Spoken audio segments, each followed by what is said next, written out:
নমস্কার, আমি আপনাদের প্রিয় একজন গল্পকার। আজ আমি আপনাদের এমন এক গল্প শোনাব যা এক নাম প্রকাশে অনিচ্ছুক ফলোয়ার আমাকে পাঠিয়েছেন। এই গল্পটি আমাদের সমাজের এক গভীর অন্ধকার দিক উন্মোচন করবে। যদি আপনারা এমন আরও রোমাঞ্চকর, আবেগময় এবং মন ছুঁয়ে যাওয়া গল্প শুনতে চান, তাহলে অবশ্যই চ্যানেলটি সাবস্ক্রাইব করবেন। আর হ্যাঁ, গল্পের কোনো এক ফাঁকে আমি আমার ব্যক্তিগত ইমো নাম্বারটি দেব, তাই নাম্বারটি পেতে হলে পুরো গল্পটি মনোযোগ দিয়ে শুনতে হবে। গল্পটা শুরু হয়েছিল বাংলাদেশের এক সাধারণ বাঙালি পরিবারে। মধ্যবিত্ত, ছাপোষা, কিন্তু তাদের বাড়ির বাতাসে একটা চাপা দীর্ঘশ্বাস সব সময় ভাসমান থাকত। পরিবারে ছিলেন বাবা, মা আর দুই ভাই বোন। বড় মেয়ে উর্মিলা, বয়স ২৮, শান্ত, স্নিগ্ধ, কিন্তু চোখের কোণে সব সময় একটা বিষণ্ণতার ছায়া। ছোট ছেলে অরুণ, ২২, প্রাণবন্ত, হাসি খুশি, কিন্তু ওর মধ্যেও ছিল এক গভীর সংবেদনশীলতা।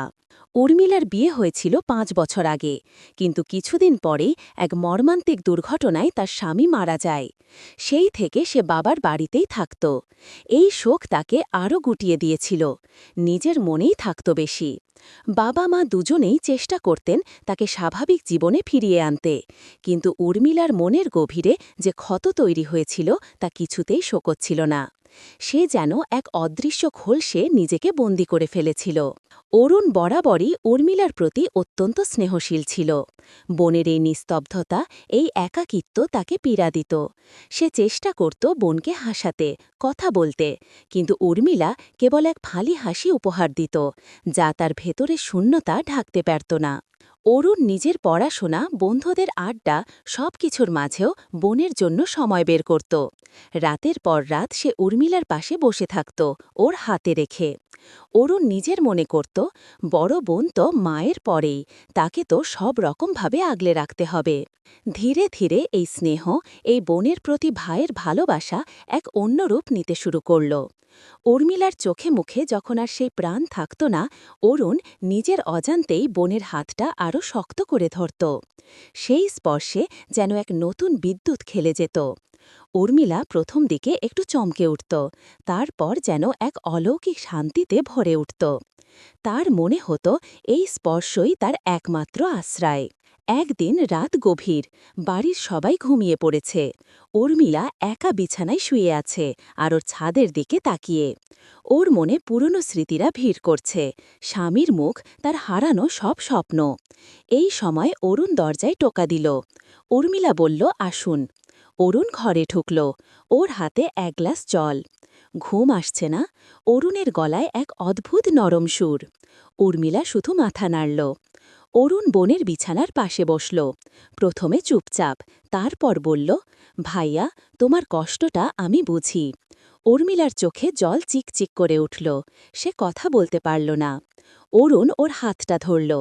আমি জানি এই কষ্টটা কেউ বুঝতে পারবে না, কিন্তু আমি চেষ্টা করি, কারণ তুমি আমার সবথেকে প্রিয়।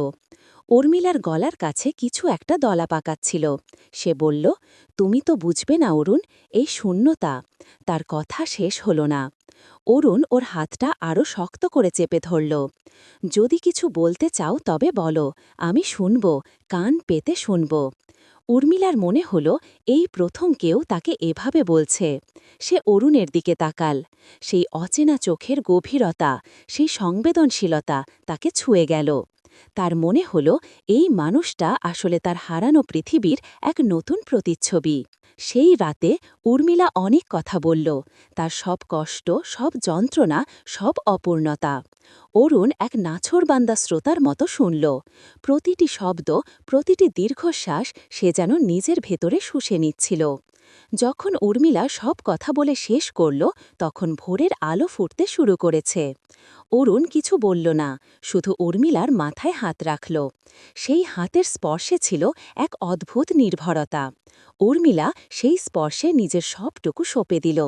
তার মনে হল এই মানুষটাই তার সব কিছুর শেষ আশ্রয়।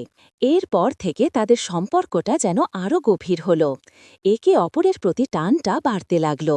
উর্মিলা অরুণের জন্য রান্না করত, ওর পছন্দের খাবার তৈরি করত। অরুণও সারাদিন উর্মিলার কথা ভাবত। তাদের মধ্যে ছোট ছোট খুনসুটি হাসি ঠাট্টা চলত, কিন্তু সেই সব কিছুর আড়ালে লুকিয়ে থাকত এক অন্য টান। একদিন দুপুরে বাবা মা বাইরে গিয়েছেন, বাড়িতে শুধু উর্মিলা আর অরুণ। উর্মিলা কিচেনে রান্না করছিল। অরুণ এসে দাঁড়ালো দরজায়, ওর হাতে একটা বই। এটা পড়ো তো, বলে বইটা উর্মিলার দিকে এগিয়ে দিল। উর্মিলা বইটা নিল, নামটা দেখে ওর ঠোঁটের কোণে একটা রহস্যময় হাসি ফুটে উঠল। বইটার নাম নিষিদ্ধ প্রেম। তুমি এটা কেন এনেছ? উর্মিলার গলায় দুষ্টুমি। অরুণ এগিয়ে এসে ওর কোমর জড়িয়ে ধরল। কারণ আমার মনে হয় তুমি এই ধরনের গল্প পছন্দ করো। উর্মিলার বুকটা ধুক করে উঠল। অরুণের নিবিড় আলিঙ্গনে সে যেন স্থির হয়ে গেল। অরুণের শ্বাস উর্মিলার গালে এসে লাগছিল। তার মনে হল এই প্রথমবার সে এমন এক উত্তেজনার মুখোমুখি হচ্ছে যা সে এতদিন নিজের ভেতরে চেপে রেখেছিল। তুমি কি এটা পড়তে চাও? অরুণের গলার স্বর কাঁপছিল। উর্মিলা ধীরে ধীরে মাথা নাড়ল। আমি জানি না। অরুণ ওর মুখের দিকে তাকাল। সেই চোখে ছিল এক তীব্র আকাঙ্ক্ষা। সে উর্মিলার ঠোঁটের ওপর আলতো করে নিজের ঠোঁট রাখল। উর্মিলা প্রথমে চমকে উঠল, কিন্তু পরক্ষণেই নিজেকে সঁপে দিল। সেই চুম্বন ছিল এক অলঙ্ঘনীয় টান, এক নিষিদ্ধ অনুভূতির প্রকাশ। তাদের সব দ্বিধা, সব ভয় যেন সেই চুম্বনে মিলিয়ে গেল। তাদের ঠোঁট আলাদা হওয়ার পর উর্মিলা অরুণের বুকে মুখ গুজে দিল। তার সারা শরীর কাঁপছিল। অরুণ ওকে আরও নিবিড়ভাবে জড়িয়ে ধরল। আমি তোমাকে ভালোবাসি উর্মিলা, অরুণ ফিসফিস করে বলল। উর্মিলার চোখ থেকে জল গড়িয়ে পড়ল। সে কি বলবে বুঝতে পারল না। এই ভালোবাসা কি স্বাভাবিক? এই বন্ধন কি বিধিবদ্ধ? কিন্তু তার মন বলছিল এই অনুভূতিটাই সত্যি। এই স্পর্শই তার সব শূন্যতা পূরণ করতে পারে। সেই রাতটা ছিল তাদের জীবনের এক নতুন মোড়। তারা জানত এই পথটা খুব কঠিন। এই সম্পর্ক সমাজের চোখে অপরাধ। কিন্তু তাদের হৃদয় তখন শুধু একে অপরের জন্য ভালোবাসা আর আকুলতা।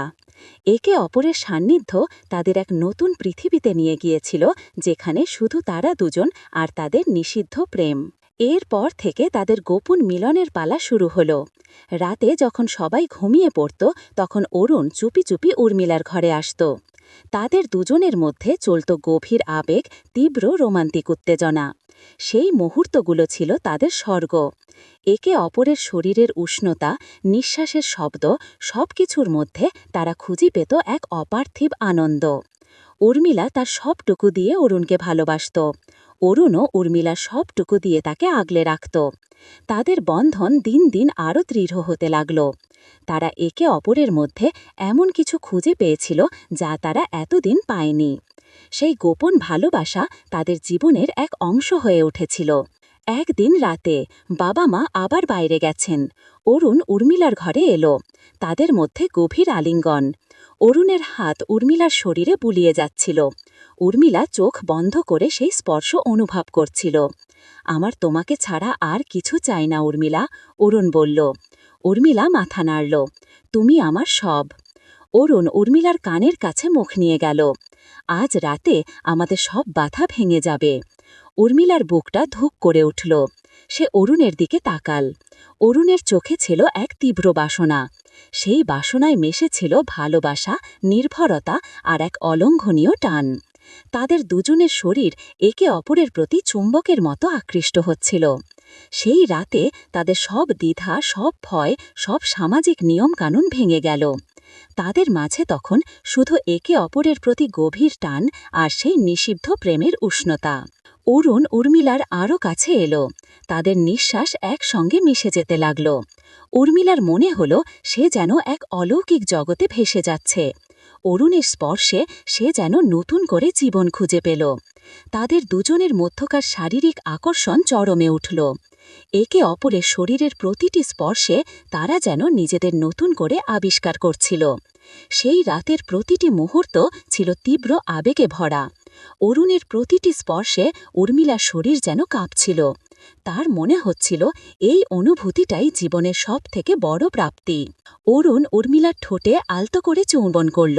সেই চুম্বন ছিল এক নতুন অঙ্গীকারের শুরু। উর্মিলা সারা শরীর দিয়ে এক বিদ্যুৎ খেলে গেল। সে অরুণের কোমর আরও শক্ত করে জড়িয়ে ধরল। তাদের চারপাশে সব শব্দ যেন মিলিয়ে গেল। তাদের মনে তখন শুধু একে অপরের প্রতি তীব্র ভালোবাসা আর সেই নিষিদ্ধ প্রেমের আগুন। সেই রাতে তাদের বন্ধন আরও দৃঢ় হল।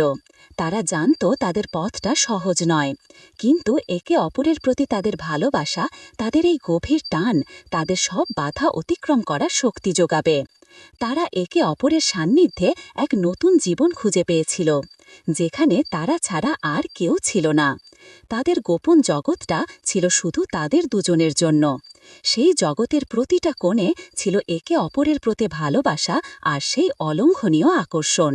ঠিক সেই মুহূর্তে বাইরে দরজায় টোকা পড়ার শব্দ হল। কে এত রাতে? উর্মিলা আর অরুণ চমকে উঠল। তাদের মুখ ভয়ে ফ্যাকাশে হয়ে গেল। তারা একে অপরের দিকে তাকাল। তাদের সমস্ত রোমান্টিক মুহূর্তে শেষ হয়ে গেল। কে হতে পারে? আবার টোকা